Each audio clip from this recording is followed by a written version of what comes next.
आज के युग को अगर अपन टेक्नोलॉजी का युग कहें तो इसमें कोई गलती नहीं है और इसी टेक्नोलॉजी में कंप्यूटर का नाम सबसे ऊपर आता है। और जब कभी कंप्यूटर में नया बदलाव किया जाता है उसे हम जनरेशन कहते हैं। और आज मैं आपको इस वीडियो में कंप्यूटर की जनरेशनों के बारे में बताऊंगा। और इसी बदलाव की शुरुआत 1940 से 1959 तक हुई, जिसे हम फर्स्ट जनरेशन कहते हैं।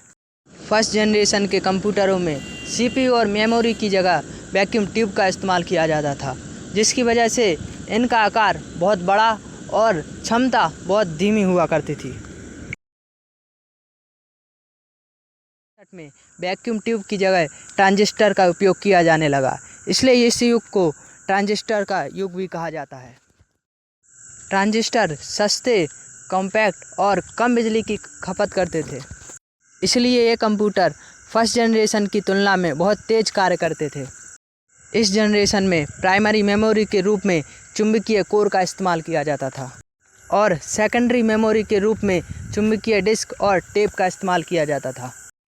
इन कंप्यूटर में असेंबली लैंग्वेज और प्रोग्रामिंग लैंग्वेज का इस्तेमाल किया जाता था। में ट्रांजिस्टर के बजाय आईसी का इस्तेमाल किया जाने लगा, जिसे हम थर्ड जनरेशन कहते हैं। एक सिंगल आईसी में बहुत सारे ट्रांजिस्टर हो सकते हैं, जिससे कंप्यूटर के कार्य करने की क्षमता बढ़ गई और आकार में भी बहुत छोटे हो गए।